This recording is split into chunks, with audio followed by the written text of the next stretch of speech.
Between 1941 and 1945, Soviet factories produced approximately 8,000 heavy tanks, weighing up to 52 tons and mounting guns up to 152 millimeters in caliber.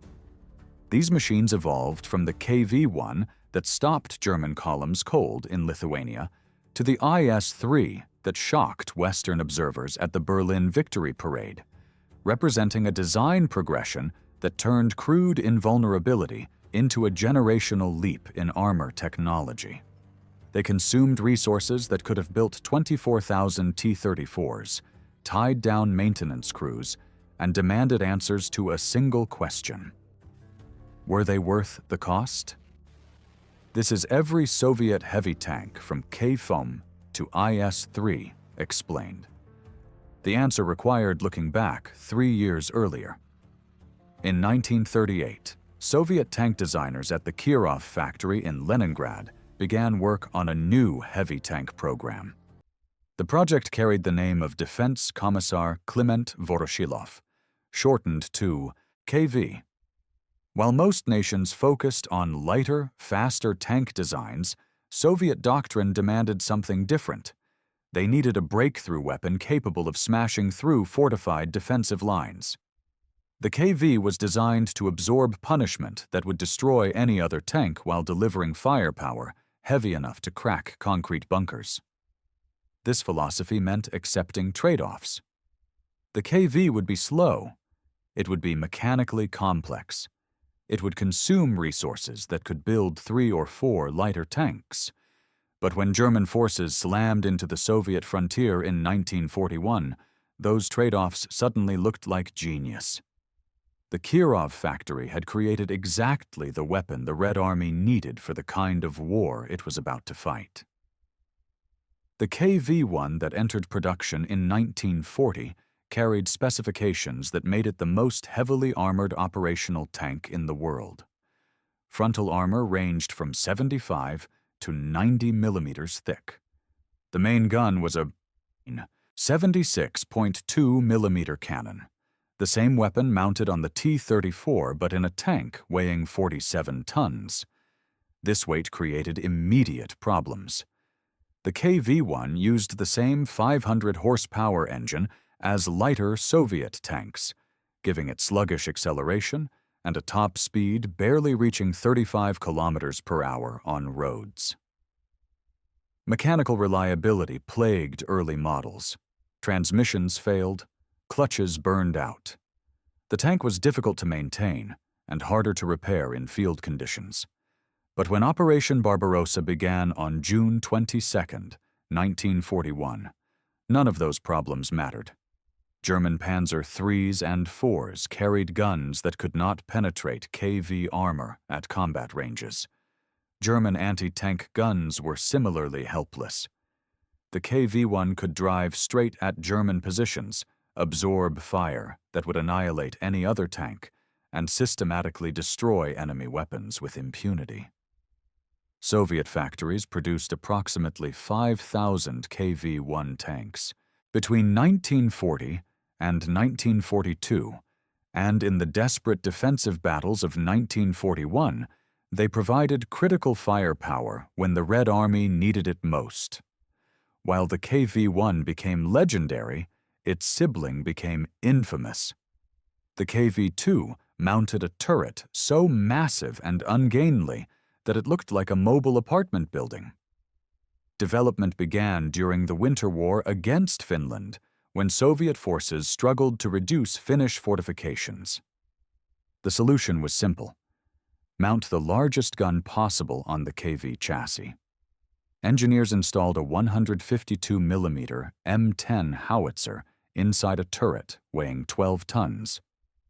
The completed vehicle weighed 52 tons, but used the same engine as the KV-1, making it dangerously underpowered. The enormous turret could barely traverse, especially on uneven ground. If the tank sat on a slope, the turret sometimes refused to turn at all. Crews had to drive the entire tank to aim the gun. Production remained limited because the KV-2 was simply too impractical for mass production. Exact numbers remain disputed, but somewhere between 200 and 300 entered service. The first KV-2s arrived in Karelia in February 1940, too late to significantly impact the Winter War. When Germany invaded in June 1941, KV-2s served as improvised assault guns, their massive howitzers devastating German positions when the tanks could reach firing positions. Most were lost in the chaotic retreats of 1941, victims of mechanical breakdowns and fuel shortages rather than enemy fire. The success of the KV-1 convinced Soviet designers that bigger was better. Between 1940 and 1941, design bureaus developed increasingly ambitious heavy tank projects. The KV-3 design called for 115 mm frontal armor and a 107 mm gun on a 68-ton chassis. The KV-4 pushed specifications into fantasy territory, with proposals for 150-ton monsters carrying multiple turrets and fortress-grade armor. The KV-5 reached the prototype stage, a 90-ton behemoth with 180 mm frontal armor and a 107 mm gun. All these projects shared a common flaw. They prioritized theoretical firepower over practical battlefield mobility. The KV-5 prototype could barely move under its own power. The KV-4 existed only on paper because no Soviet factory could produce components for such a massive vehicle. The German invasion on June 22, 1941, killed these programs instantly. The Soviet Union was fighting for survival. Resources went to tanks that could be built quickly and in quantity, not experimental giants that consumed steel and factory time better spent on proven designs. The KV-3, KV-4, and KV-5 disappeared into archives, footnotes to a heavy tank philosophy that briefly ran wild before reality intervened. But 1942. The KV-1 faced a crisis. When it entered service, its armor made it nearly invulnerable. 2 years later, that advantage had evaporated. German 88 mm anti-tank guns could penetrate KV armor at combat ranges. The new Panzer IV, with the long 75 mm gun, could kill KV tanks from positions the KV could not effectively return fire from. Meanwhile, the KV-1's mechanical problems persisted. Transmissions still failed. The tank was still slow. Crews still struggled with maintenance. Soviet factories faced a brutal choice: continue producing a heavy tank that no longer dominated the battlefield, or redirect resources to T-34 production. The debate raged through 1942 and into 1943. Some argued the heavy tank concept itself was obsolete, that mobility and numbers mattered more than armor. Others insisted the Red Army needed breakthrough weapons for the offensive operations that would eventually drive into Germany. The question became urgent when intelligence reported German development of the Tiger and Panther tanks. If Germany was building heavier tanks, the Soviets needed an answer. The pressure was on to develop a new heavy tank design or abandon the category entirely. The immediate solution was a stopgap. In 1943, engineers mounted an 85 mm D5T gun in a modified KV turret, creating the KV-85. The larger gun provided better anti-tank performance, bringing the KV series back to rough parity with German medium tanks. But the KV-85 entered service just as the T-34-85 program reached production, creating an awkward redundancy. Both tanks carried the same 85 mm gun. The T-34 was faster, more reliable, and easier to produce. The KV-85 offered better armor but worse mobility and higher cost.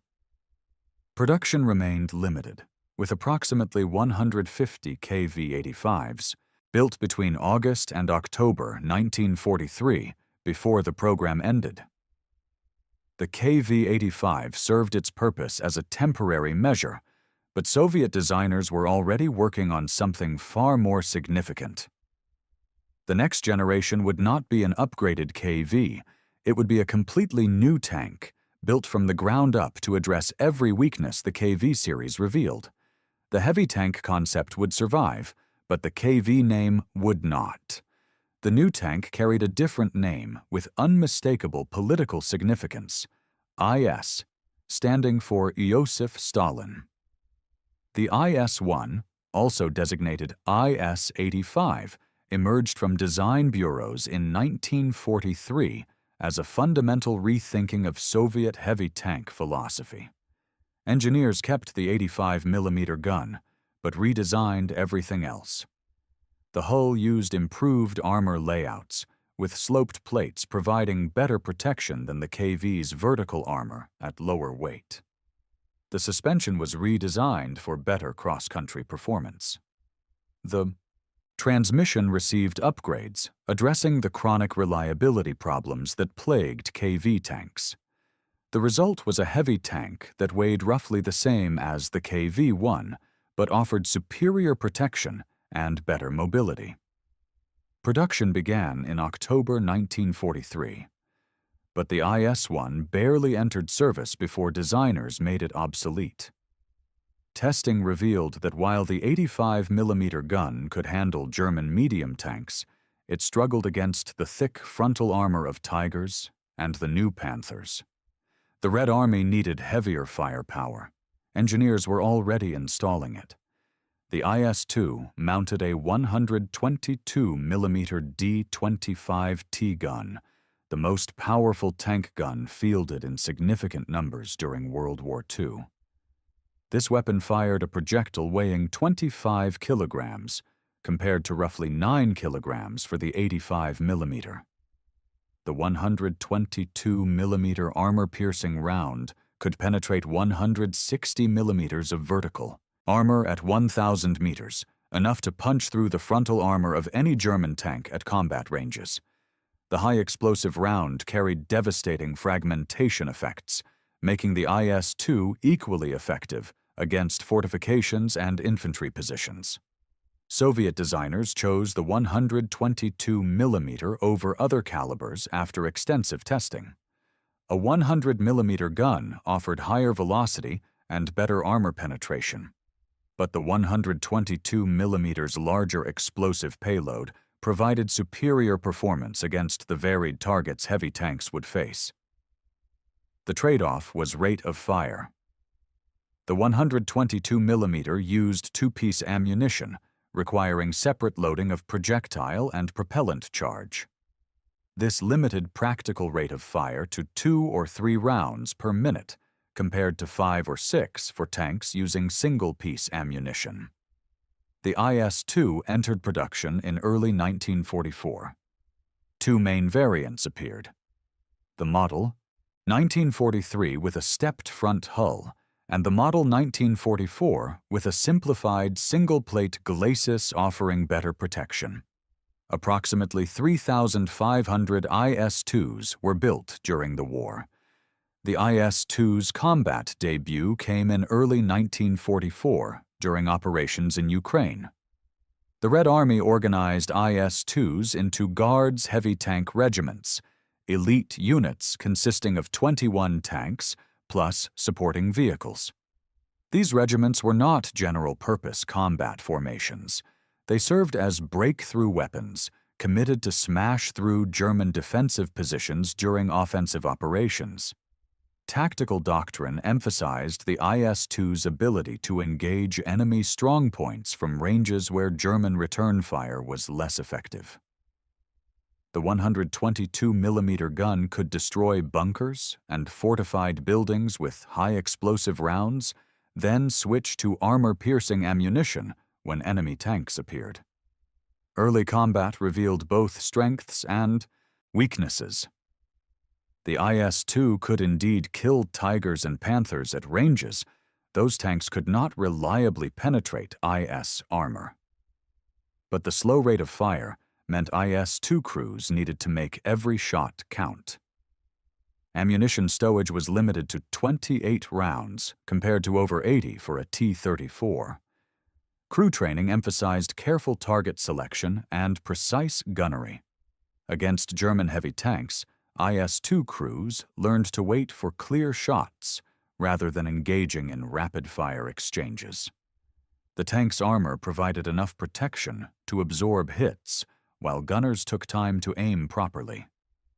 The IS-2 proved its worth during the massive Soviet offensives of 1944 and 1945.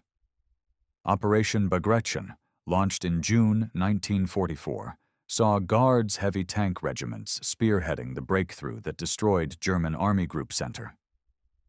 IS-2s led attacks on fortified cities, their guns reducing strong points that stopped lighter tanks. During the Vistula-Oder offensive in January 1945, IS-2s punched through German defensive lines in Poland, opening gaps for exploitation by T-34 formations and mechanized infantry. The Battle of Berlin in April and May 1945 showcased the IS-2's effectiveness in urban combat. The 122mm gun could collapse entire buildings, clearing German defensive positions.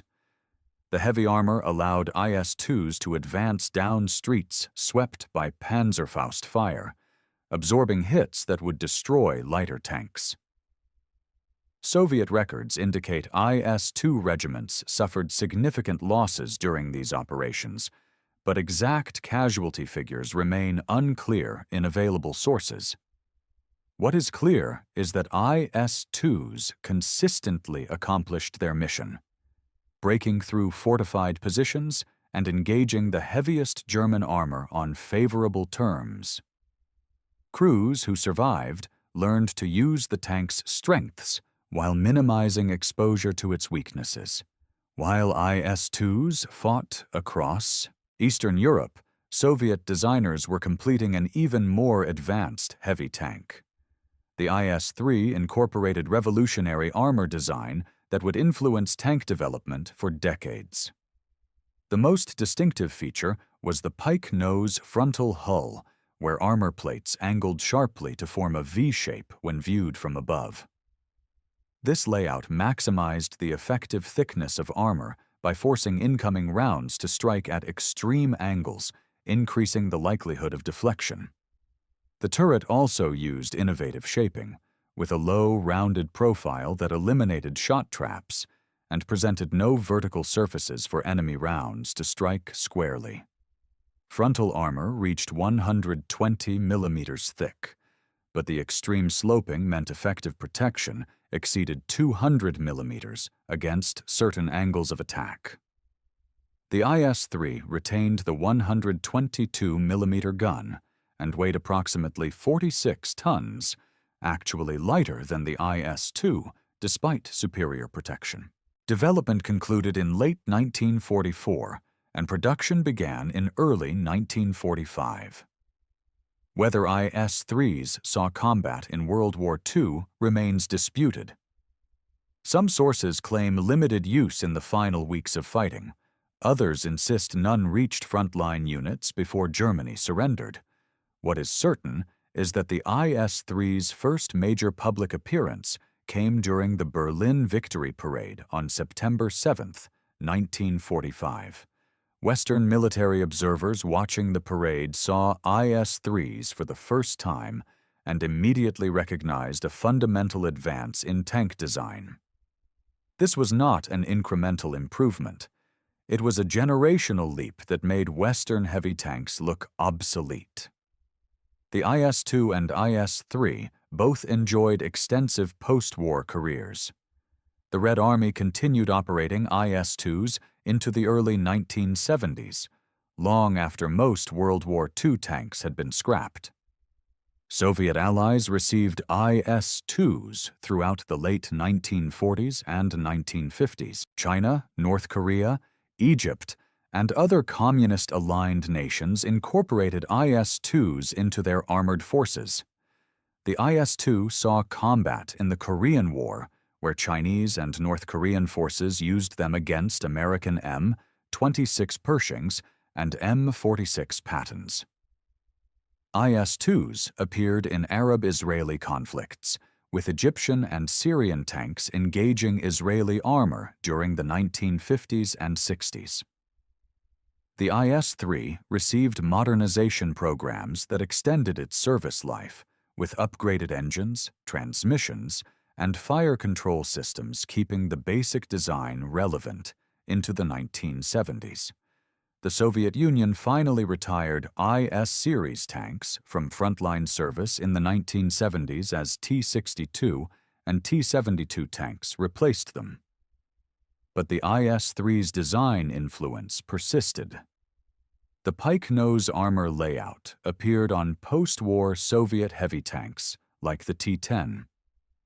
Western designers studied captured IS-3s intensively, incorporating lessons into NATO tank development. The low-profile turret and extreme armor angles became standard features of Cold War tank design. Stepping back to examine the technical evolution from KV-1 to IS-3 reveals consistent engineering progress. The KV-1's 75 to 90 millimeters of vertical armor provided good protection in 1941, but represented crude design. The IS-3's 120 millimeters of heavily sloped armor offered effective thickness exceeding 200 millimeters, more than doubling protection without proportional weight increase. Firepower progressed from the 76.2 millimeter gun, adequate for 1941 combat, to the 122 millimeter gun, capable of destroying any tank in existence by 1945. Weight management improved dramatically.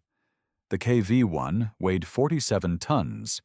The IS-3 weighed 46 tons, despite vastly superior armor protection and equivalent firepower. This achievement came from better armor, layouts, improved steel quality, and more efficient internal arrangements. Mobility increased through transmission and suspension upgrades. The KV-1's chronic reliability problems were largely solved by the IS series, which proved mechanically sound in extended service. Compared to contemporary German heavy tanks, Soviet designs prioritized different characteristics.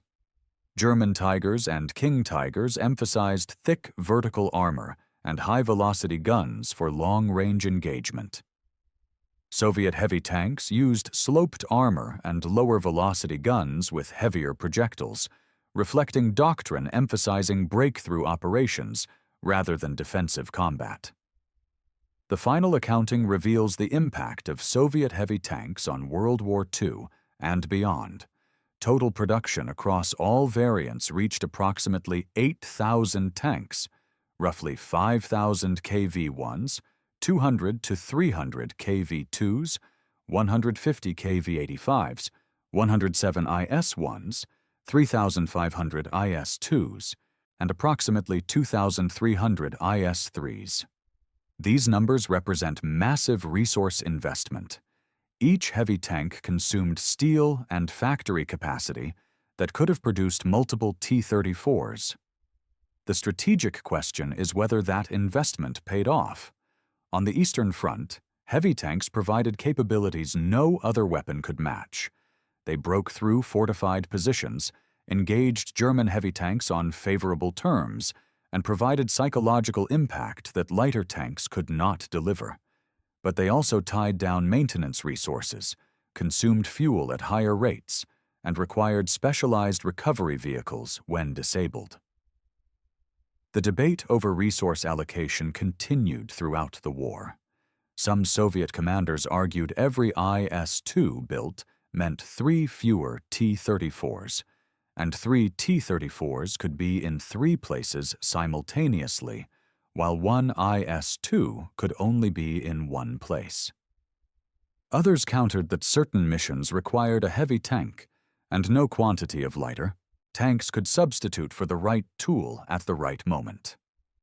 The IS-3's appearance in Berlin shocked NATO planners into accelerating Western heavy tank programs, influencing Cold War armor development. Surviving examples occupy museums and memorials across Russia and former Soviet states, physical reminders of the tanks that helped crush Nazi Germany. Modern Russian tank design still reflects lessons from the IS series, preference for sloped armor, emphasis on gun caliber over velocity, acceptance of lower rates of fire in exchange for devastating per-shot effect. That single KV-1 at the crossroads near Dubisa River on June 23, 1941, represented more than just a technological surprise. It demonstrated Soviet capacity to field weapons the Germans had not anticipated and could not immediately counter. The evolution from that KV-1 to the IS-3 4 years later showed an industrial and design system capable of rapid improvement under wartime pressure. The Germans encountered an invulnerable monster in 1941. By 1945, that monster had evolved into something even more dangerous. The Soviet heavy tank program succeeded not because it produced perfect weapons, but because it produced weapons that accomplished their missions when and where the Red Army needed them. The resources invested bought capabilities that helped decide the outcome of the largest land war in history. Whether that made them worth the cost depends on what value you place on victory.